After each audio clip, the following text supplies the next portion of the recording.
مدنی مذاکرہ مدنی مذاکرہ ماشاء اللہ ماشاء اللہ، علم و ادب کا سلسلہ مدنی مذاکرہ، عطار کی علمی ضیاء مدنی مذاکرہ۔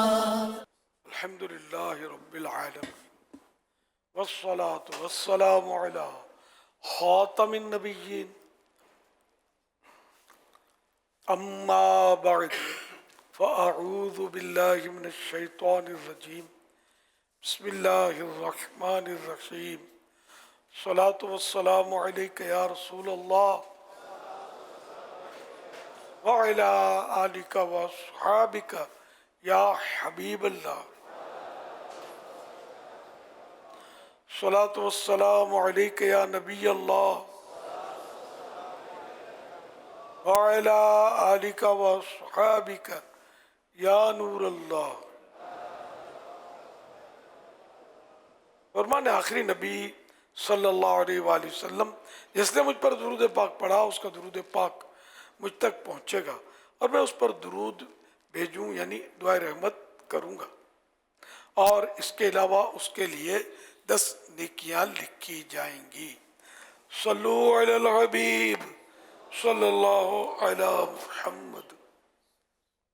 نویت سنت الاعتکاف، جب کبھی داخل مسجد ہونے کی سعادت پائیں اعتکاف کی نیت ضرور فرمائیں۔ نیت دل کے ارادے کو کہتے ہیں، دل ہی میں نیت کر لیجئے کہ میں نے اعتکاف کی نیت کی۔ آپ معتکف ہو گئے، دل میں نیت حاضر ہوتے ہوئے زبان سے بھی اگر دہرا لیں تو زیادہ اچھا ہے، ورنہ دل کی نیت کافی بھی اور ضروری بھی ہے۔ دل میں نیت نہ ہوتے ہوئے زبان سے کہنا کوئی فائدہ نہ دے گا۔ یاد رکھیے، مسجد میں کھانا پینا، سونا، سحری، افطار، آب زمزم شریف پینا، دم کیا ہو پانی پینا، نیاز کھانا وغیرہ اسی صورت میں جائز ہوتے ہیں جبکہ اعتکاف کی نیت کی ہو۔ اب افطار کا وقت آ گیا، مسجد میں افطار نہیں کر سکتے، ہاں اعتکاف کی نیت کر لیجئے، اب بے شک افطار بھی کر سکیں گے۔ تاہم مناسب یہ ہے کہ ثواب کے لیے اعتکاف کی نیت کی جائے اور کوئی ذکر و درود کر لیا جائے، چاہے تو برابر درود و پاک پڑھ لیں، اب بے شک افطار وغیرہ جو بھی کرنا ہے کر لیں۔ صلو علی الحبیب صلی اللہ علی محمد۔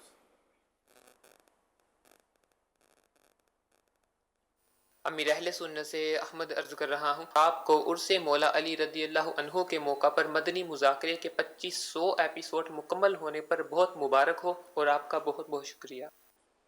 2500۔ میرا یہ سوال ہے کہ جو مدنی چینل پر لائیو اذان سنتے ہیں ہم، اس کا اور محلے کی مسجد میں جو ہم اذان سنتے ہیں ایک ہی حکم ہے؟ اس والے سے ارشاد فرمائیے گا۔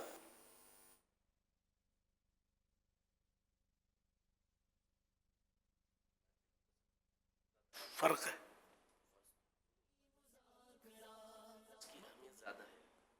اگر مدنی چینل پر بھی لائیو اذان ہو، وہ بھی مائک کے ذریعے پہنچ رہی ہے، ایک آلے کے ذریعے بھی آلے کے ذریعے پہنچ رہی ہے، جیسے مغرب کی لائیو ہوتی ہے۔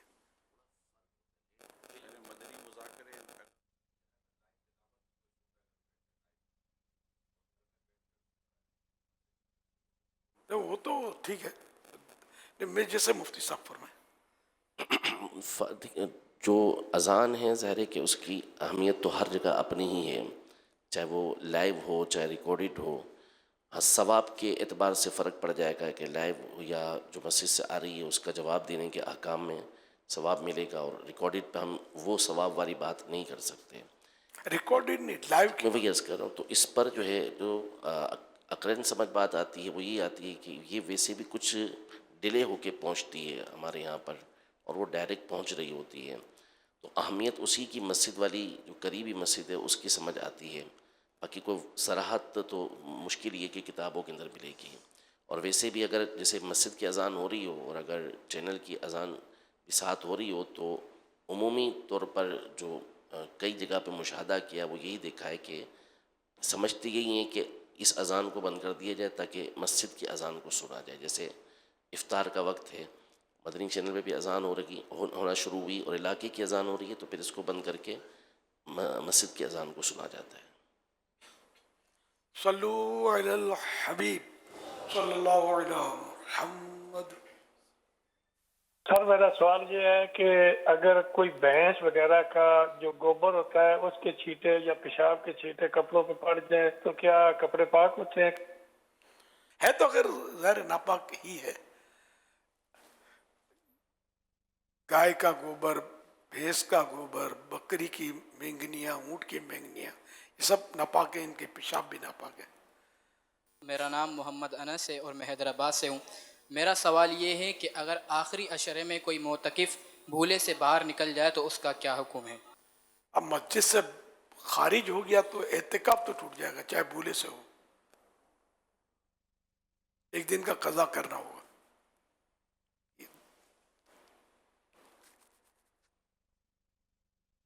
میرا آپ سے یہ سوال ہے کہ کیا کوئی اسلامی بہن اپنے اعتکاف میں بال بنا سکتی ہے اور کسی نابالغ بچے کو رکھ سکتی ہے؟ جواب ارشاد فرما دیجیے. بال میں کنگھی کر سکتی ہے، بچہ رکھنے میں بھی کوئی حرج نہیں ہے. بچہ ہو، بچی ہو، بچے ہوں،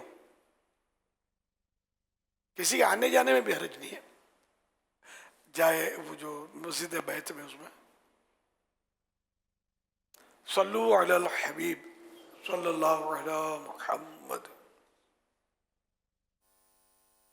میں محمد حامد حسین کراچی سے. میرا امیر اہل سنت سے سوال ہے کہ یہ جو جمعہ کا خطبہ ہوتا ہے اس کے بیچ میں جو گیپ ہوتا ہے، وقفہ جو ہوتا ہے، یہ اس کا مجھے آج تک سمجھ میں نہیں آیا. اس کا آپ مجھے بتا دیں کہ کیوں ہوتا ہے یہ گیپ. سنت ہے نا، یہ گیپ سنت ہے کہ اتنی دیر تک بیٹھے خطیب، 3 آیتیں تک ہے نا، 3 چھوٹی آیتیں کم از کم جتنے وقفے میں پڑھی جاتی ہے نا اتنی دیر یہ بیٹھے. تو پھر آپ کہیں گے خطبہ کیوں دیا جاتا ہے، آج تک سمجھ نہیں آتی. تو یہ جو شریعت کے احکام ہیں، اپنی سمجھ میں آئے کہ نہیں آئے، اسی منن والے ہیں، سوچنے والے نہیں ہیں. تو خطبوں کے درمیان بیٹھنے کی حکمت علماء نے بعض نے یہ بیان کی ہیں کہ کیونکہ خطبے 2 ہیں تو اگر بیٹھے بغیر شروع ہو جاتا تو دونوں کے درمیان فرق نہ ہو پاتا، تو ان دونوں میں فرق کرنے کے لیے یہ کیا گیا. اور پھر عربی میں کیونکہ خطبے جو ہوتے تھے وہ باقاعدہ بیان کی صورت میں پہلے ہوا کرتے تھے، تو بعضوں نے یہ کہا کہ کچھ وقفہ راحت کے لیے، لینے کے لیے، سکون لینے کے لیے، اطمینان لینے کے لیے درمیان میں بیٹھا کرتے تھے. دونوں کی سنتیں بھی ہیں، جیسے کہ پہلا خطبہ بلند آواز سے، دوسرا خطبہ اس سے کچھ آواز کم ہوگی، یہ بھی سنت ہے اس میں. پھر یہ کہ پہلے خطبے میں وعظ ہے نا، اور دوسرے خطبے میں حسنین کریمین، عمین مکرمین، چچا جان اور ان کے 4 یاروں کے تذکرے، اور یہ سب ہیں. تو یہ بات ترتیب ہے. تو اس طرح بیٹھ کر بھی، یعنی کہ بیچ میں بیٹھنے سے بھی آرام، خطیب صاحب کو قدر آرام ملتا ہے. یہ بھی ایک حکمت بیان کی گئی. حقیقت یہ ہے کہ ہم مطلب سنت کی پیروی کرتے ہیں. آرام کسی کو ملے ٹھیک ہے، نہ ملے ٹھیک ہے. اب ہمارا خطبہ تو ریڈیوز ہے. سچی بات ہے کہ اتنا اب جو خطبہ ہو رہا ہے نا ہمارا، یہ آرام کی ضرورت نہیں ہے. اب لوگوں کو دلچسپی ہی نہیں ہے. خطبات رضویہ جو اعلیٰ حضرت رحمۃ اللہ علیہ دیا کرتے تھے، اور جو لکھا اعلیٰ حضرت نے خطبہ رضویہ، اس کا نام ہے خطبات رضویہ، خطبے ہیں اس میں. تو یہ بھی اب فیضان خطبات رضویہ ہے، اس میں بھی کئی الفاظ وہ کم کر دیے گئے ہیں. یہی لوگوں کی اب وہ ہے ہی نہیں، مطلب رسمی صرف. اب عربی سمجھ میں بھی نہیں آتی. چلو عربی سمجھ میں نہیں آتی، اس سے پہلے خطیب صاحب جو اردو میں بیان فرماتے اس میں کتنے ہوتے، وہ تو سمجھ آتی ہے نا. جذبہ ہی نہیں ہے سننے کا. صلو علی الحبیب صلی اللہ علی محمد. امیر اہل سنت کی بارگاہ میں سوال عرض ہے کہ ہم جو عربی میں اشعار پڑھتے ہیں، یا رسول اللہ انظر حالنا، یا حبیب اللہ اسمع قولنا، اننی فی بحر ہم مغرق خذ یدی ساحل لنا اشکالنا، تو یہاں اشکالنا ہے یا اشکالنا ہے، اس حوالے سے رہنمائی فرمائیں. اصل میں اب جو شاعر ہے یا جو لکھنے والے بزرگ ہیں، انہوں نے کیا لکھا یہ تو ظاہر ہے کہ معلوم ہونا بہت مشکل کام ہے. ورنہ جو قواعد ہیں اصول ہیں ان کے اعتبار سے اشکال بھی ٹھیک ہے اور اشکال بھی ایک لحاظ سے ٹھیک ہو جائے گا. دونوں میں دونوں درست ہو جائیں گے. اشکال دونوں میں نہ اشکال ہے نہ اشکال ہے. جی زیادہ بہتر اشکال ہے. زیر. جی زیر. صلو علی الحبیب صلی اللہ علیہ محمد.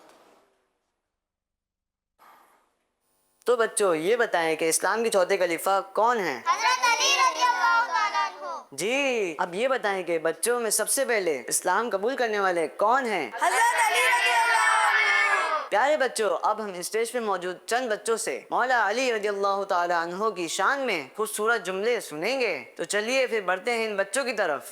جی آپ میدان جنگ کے سب سے بہادر سپاہی ہیں. آپ یتیموں کے ہمدرد مسکینوں کے سہارے ہیں. آپ میدان جنگ میں پلٹ پلٹ کر وار کرنے والے ہیں. آپ بستر رسول صلی اللہ علیہ وسلم پر آرام کرنے کی سعادت پانے والے ہیں. آپ رضی اللہ عنہ شہیدوں کے سردار امام حسین رضی اللہ تعالی عنہ کے بابا جان ہیں. آپ اولیاء کرام رحمۃ اللہ علیہم کے سردار ہیں. آپ وہ ہیں جن کی بہادری سے دشمن کانپ جاتے تھے. آپ بادشاہ ہو کر بھی سادہ زندگی گزارنے والے تھے. آپ علم کا دروازہ ہیں. پیارے امیر اہل سنت یہ ارشاد فرمائیے کہ حضرت علی رضی اللہ تعالیٰ عنہ کا لقب باب العلم کیوں رکھا گیا؟ سرکار صلی اللہ علیہ وسلم نے فرمایا کہ یہ میں علم کا شہر ہوں اور علی اس کے دروازے ہیں. انا مدینۃ العلم وعلی بابھا. انا مدینۃ العلم وعلی بابھا کہ میں علم کا شہر ہوں اور علی اس کا دروازہ ہے. تو حدیث پاک میں حضرت علی کو علم کے شہر کا دروازہ کہا گیا. اس کی حکمت کیوں کہتے ہیں؟ اسی لیے کہتے ہیں سرکار نے فرمایا سرکار علیہ الصلوۃ والسلام نے فرمایا اور حضرت علی رضی اللہ تعالی عنہ کی جو ذات ہے ان کے ذریعے جو علم عام ہوا ہے کہ آپ کو ایک لمبا عرصہ نبی پاک صلی اللہ علیہ وسلم کی حیات طیبہ کے بعد بھی آپ دنیا میں رہے اور آپ کے ذریعے سے بہت زیادہ علم آپ پھیلا اور مختلف ذریعوں سے پھیلا. تو نبی پاک صلی اللہ علیہ وسلم کا علم حاصل کرنے کا بہت بڑا ذریعہ جو ہے وہ حضرت علی رضی اللہ عنہ کی ذات گرامی ہے. پیارے امیر اہل سنت آپ سے سوال ہے کہ اگر کوئی شخص اپنے گھر والوں پر خرچ نہ کرتا ہو، پیسے ہونے کے باوجود مہنگی دوائی، پھل اور اچھا لباس وغیرہ اپنے بیوی بچوں کو نہ دلائے، مگر دوسرے لوگوں یا رشتہ داروں پر دل کھول کر خرچ کرے، تو ایسا کرنا کیسا ہے؟ اولاد پر خرچ کرنے کا ثواب زیادہ ہے اور جہاں تک مطلب ان کا حق بنتا ہے اتنا تو خرچ کرنا واجب ہے. زائد خرچ کرنا بھی جو اپنی اولاد پر خرچ کرے گا اس کے فضائل، بال بچوں پر خرچ کرے، ماں باپ پر خرچ کرے. اب وہی جو ابھی نگران شورا نے بیان کیا کہ بعض ایسے ہوتے ہیں کہ باہر تو یہ ایک تعداد ہوتی ہے، یہ اپنے اندر بھی ملیں گے، باہر بچھ جائیں گے، ملاقات ہوگی نا، جیسے کہ مطلب اس سے مل کر تو ایسی خوشی ہوئی کہ اس کے سارے غم دور ہو گئے، اور گھر میں شیر ببر کی طرح دہاڑ رہے ہیں اور ہاتھی کی طرح چنگاڑ رہے ہوتے ہیں. کبھی ماں سے بھڑ گئے تو کبھی باپ کی آنکھوں میں آنکھیں ڈال دی. گھر میں ایسے ہوتے ہیں. اس گھر میں جو بولتے ہیں نا ہمارے ماحول نہیں بنتا. تو میں کبھی کبھی یہی عرض کرتا ہوں گھر میں اپنا کردار کیا ہے.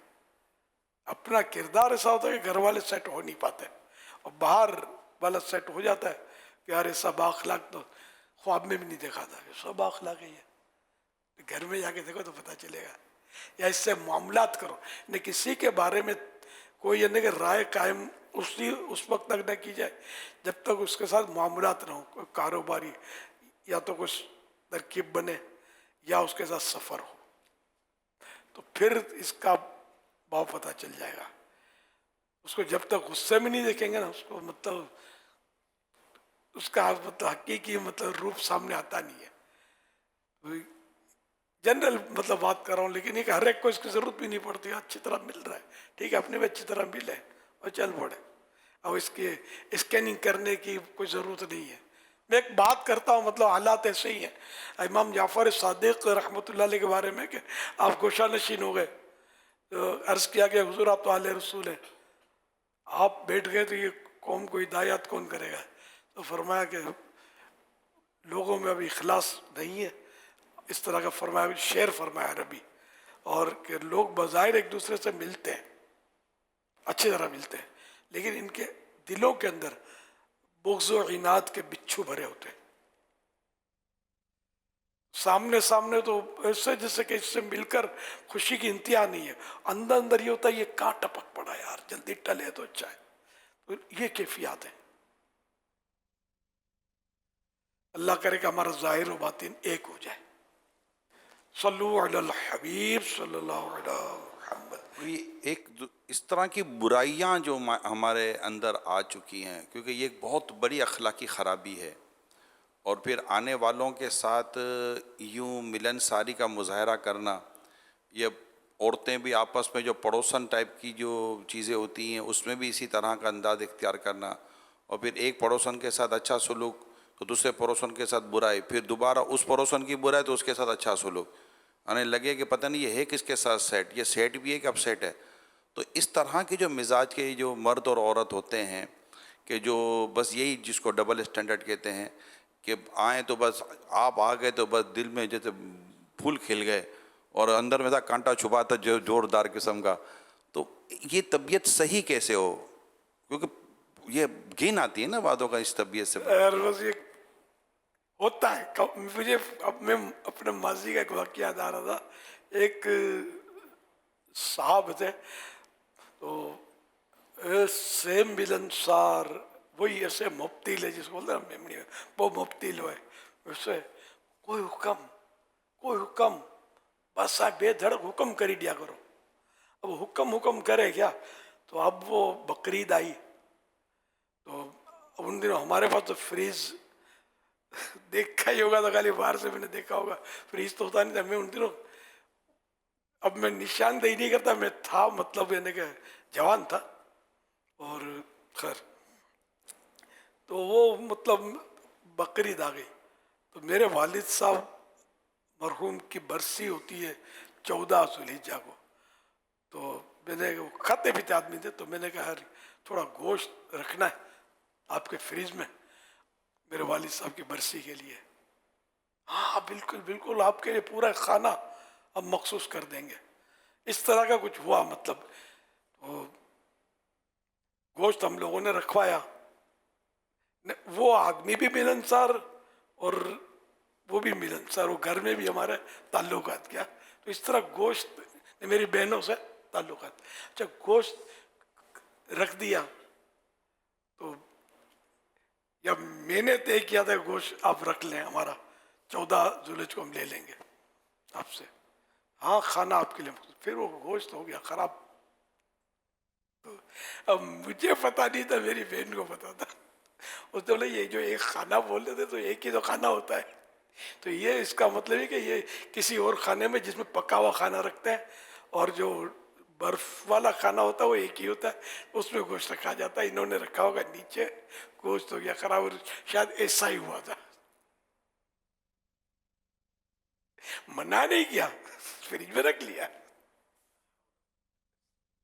یعنی اتنا بچھے جائیں کہ اور بھی مطلب مجھے اس طرح کے واسطے پڑے. ہر بات سارے بولیں گے اور کوئی سن رہا ہوگا کہ تو میرا واقعہ بیان ہو رہا ہے کہ یہ میں منڈایا تھا.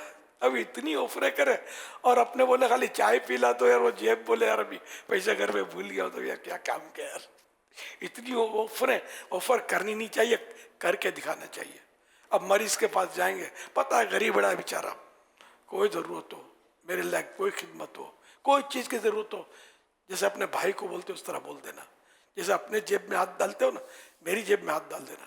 ارے واہ اتنی پنچاتیں کرنے کے بعد یار 500-1500 روپے کا لفافہ دے دینا یار. غریب آدمی، علاج کی ضرورت پڑتی ہوگی، دوا کی ضرورت پڑتی ہوگی، کسی غذا کی ضرورت پڑتی ہوگی. جب بیمار ہاسپٹل میں پڑا ہوتا تو بیچارے کا روزگار بھی بعض وقت رک جاتا ہوگا، تو آدمی دے دے.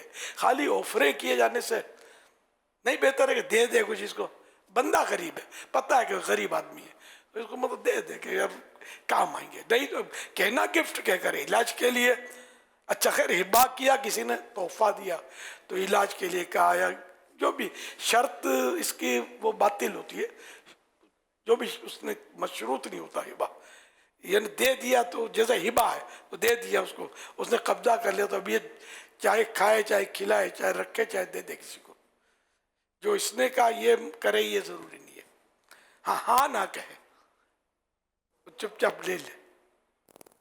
صلو علی الحبیب صلی اللہ علی محمد. امیر اہل سنت کی بارگاہ میں سوال عرض ہے کہ عصر کے مدنی مذاکرے میں آپ نے ارشاد فرمایا تھا کہ جو شخص سلام کر رہا ہے اور اس کی نیت حال احوال پوچھنے کی نہ ہو اور وہ کسی اور مقصد کے لیے آ رہا ہے، سلام کر رہا ہے، تو اس کا سلام دینا واجب نہیں ہے. اگر کوئی شخص آتا ہے اور سلام کرنے کے بعد ڈائریکٹ خیر خیریت پوچھتا ہے، پھر اس کے بعد اپنے کام کی بات کرتا ہے، تو کیا اس سلام کا جواب دینا واجب ہوگا یا نہیں؟ اس حوالے سے رہنمائی فرمائیں. ڈائریکٹ طبیعت پوچھتا اصل میں خیر خیریت امیر اہل سنت نے صرف مثال کے طور پہ بیان کیا تھا کہ وہ ملاقات کے لیے آیا ہے، تو اس کی ایک مثال یہ کہ آ کے وہ خیر خیریت وغیرہ پوچھ رہا ہے، تو یہ نہیں کہ خیر خیریت ہی پوچھنے کا ملاقات کا یہ کہلائے گا. بہت سے لوگ آتے ہیں ملتے ہیں کوئی خیر خیریت نہیں پوچھیں گے لیکن مقصد ملاقات ہوتا ہے، تو وہ یہ پوچھ رہے ہیں کہ اگر وہ خیر خیریت پوچھنے کے بعد اپنا کام وغیرہ کچھ بتائے تو اس صورت میں یہ ملاقات کا سلام ہوگا نہیں ہوگا. اب خیر خیریت پوچھنا اب تو مطلب کہ رسمی ہوتا ہے، یعنی خاص آیا گھر پہ اس کی عیادت کے لیے، مزاج پرسی کے لیے، اس کے پاس اور کوئی اس کا کام نہیں ہے تو یہ آیا ہے ملاقات کے لیے، تو اب سلام تحیت یعنی کہ سنت ہو جائے گا کہ سلام کرے اور اس کا جواب واجب ہو جائے گا. اس طرح میں نے کچھ مثالیں لکھی ہیں اور مفتی صاحب سے بھی میں نے مشاورت کر لی تھی، اوکے کرو لے، میں بس اب کہیں کمپیوٹر میں سیو ہوگی. سلام کا باب میں لکھ رہا تھا، اللہ توفیق دے میں جیتے جی پورا کر لوں کام، اس میں مواد تو بہت ہے، بہت کام کا مواد ہے، اللہ توفیق دے کہ پورا ہو جائے. اب تو ٹائم ہی نہیں ملتا، موقع بھی نہیں ملتا،